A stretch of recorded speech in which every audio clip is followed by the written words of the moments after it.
आवाज महाराष्ट्राचा।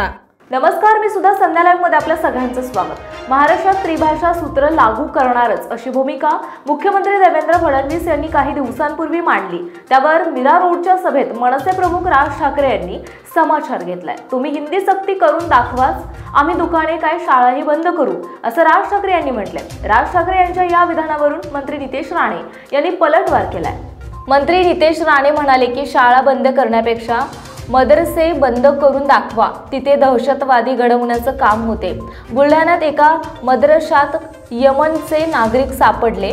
असंख्य मदरशांमध्ये जिलेटिन काड्या सापडतात, तलवारी सापडतात। मग हिंदू समाजात भांडणे लावण्यापेक्षा, आमच्या शाळा बंद करण्यापेक्षा मदरसे बंद करून टाका असं आव्हान त्यांनी दिले।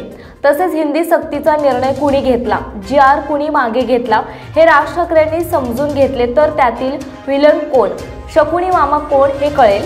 मराठी मेळाव्यात ज्याच्या सोबत तुम्ही हातात हात घातला तोच खरा हिंदी सक्तीचा शकुनी मामा आहे। आज सामनामध्ये राज ठाकरेंच्या सभेची बातमी आहे का?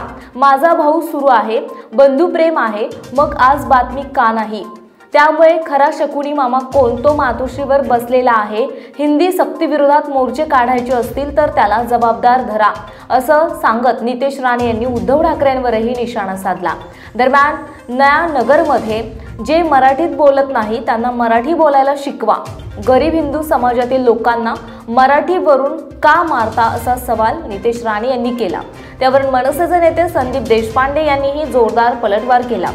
संजय भिसे, श्रीधर नाईक, रमेश गोवेकर हे हिंदू होते की नव्हते, त्यावर नितेश राणेंनी उत्तर द्यावीत, त्यानंतर आमच्यावर आरोप करावेत, असं देशपांडे यांनी म्हटलं आहे। ताज्या आणि महत्त्वपूर्ण बातम्या पाहण्यासाठी आजच आमच्या संध्या लाईव्ह न्यूज चॅनलला YouTube वर सबस्क्राइब करा आणि बेल आयकॉन प्रेस करा।